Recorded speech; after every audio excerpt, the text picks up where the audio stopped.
buenos días, buenas tardes o buenas noches, según el horario en que cada uno esté viendo este video.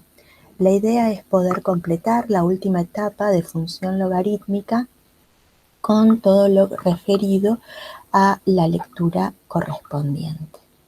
Para esto,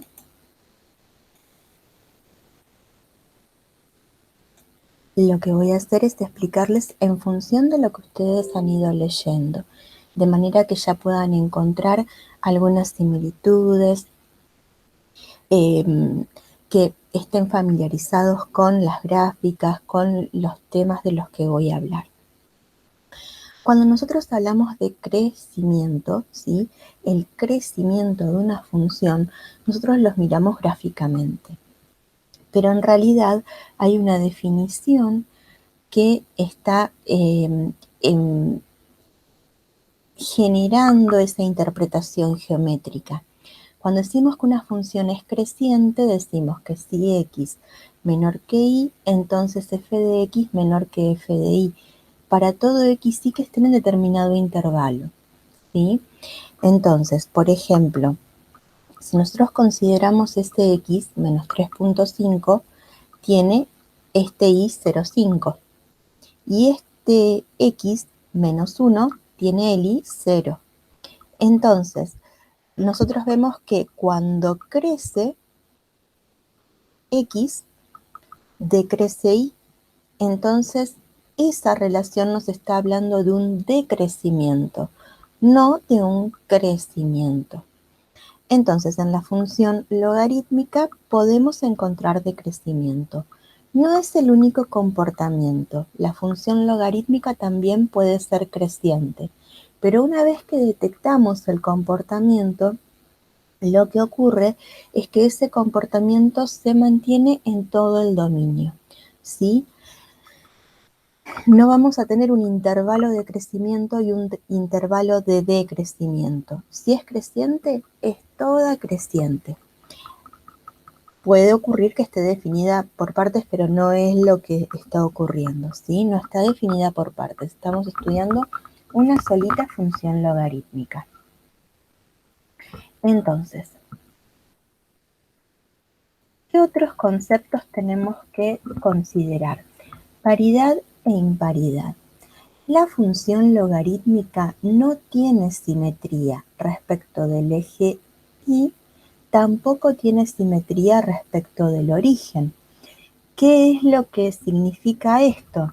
Que la función logarítmica no es par, tampoco es impar.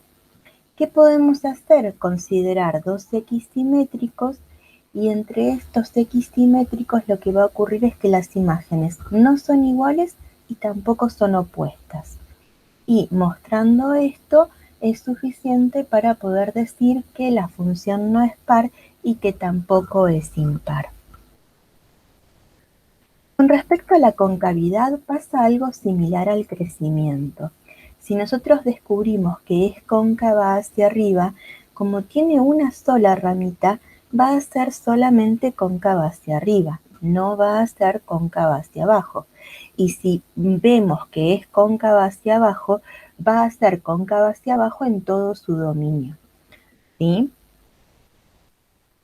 Habíamos hablado de que el punto en el que hay cambio de concavidad se llama punto de inflexión, pero las funciones logarítmicas no tienen punto de inflexión.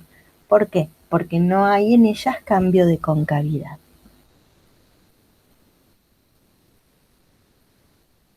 Por ejemplo, en este gráfico tenemos 4 funciones logarítmicas. Hay 2 funciones logarítmicas que son cóncavas hacia arriba. La característica que tienen es tener ambas base entre 0 y 1.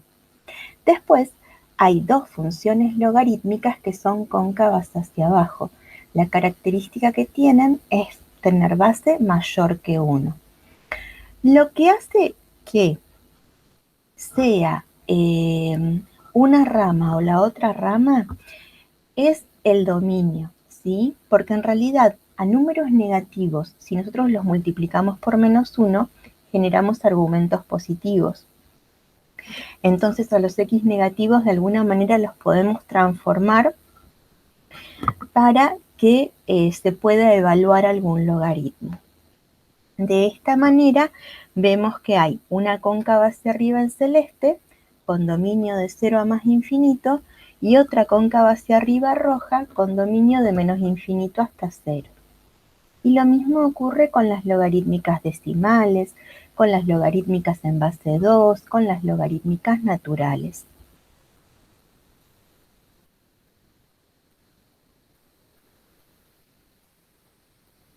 ¿Qué podemos ver?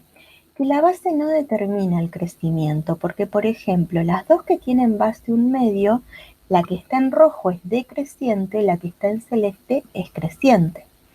Y lo mismo con las que tienen base 10, la que está en violeta es creciente, la que está en naranja es decreciente.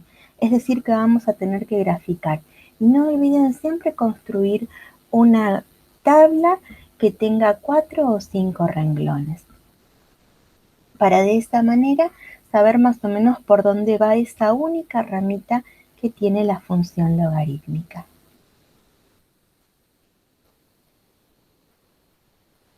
Con respecto a la inyectividad, la función logarítmica es muy bonita.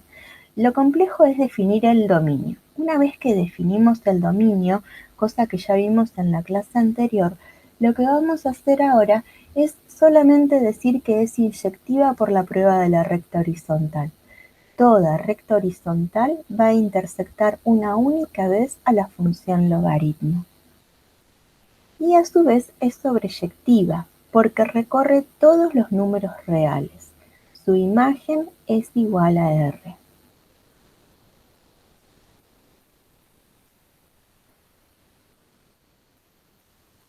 Acá tenemos muchas rectas horizontales que podemos ver que se intersecta cada una en un único punto con la gráfica.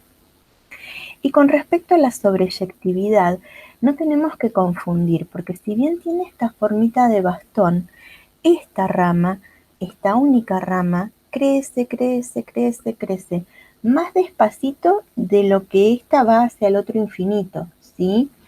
Entonces, la velocidad de crecimiento no quiere decir que en algún momento pare de crecer, de ir a más infinito. Va tanto a más infinito como a menos infinito. Entonces, como la imagen es igual a R, siempre hay sobreyectividad. Es decir, que en la función logarítmica siempre tenemos biyectividad. Y es una característica muy importante para cuando veamos inversa. Por ejemplo, esta es logaritmo en base 2 de menos x. Es decir, que a los x negativos los multiplico por menos 1, los hago positivos y de esa manera lo que estamos viendo es que un dominio de menos infinito hasta 0 puede ser dominio de una función logarítmica. Es decir que, si bien el argumento tiene que ser positivo estrictamente, hay maneras de generar ese argumento positivo con otros intervalos por dominio que no sean 0 más infinito. Hay una asíntota vertical únicamente en las funciones logarítmicas. No hay asíntotas horizontales, no hay asíntotas oblicuas, solamente una asíntota vertical. Y esa asíntota vertical o es asíntota arriba o es asíntota abajo. Una de dos. Por ejemplo, esta tiene asíntota vertical x igual a 2 abajo. Bueno, no dejen de hacer esa quizzes. Si tienen ganas de ver más videos, vean de las cursadas anteriores y nos estamos viendo muy prontito.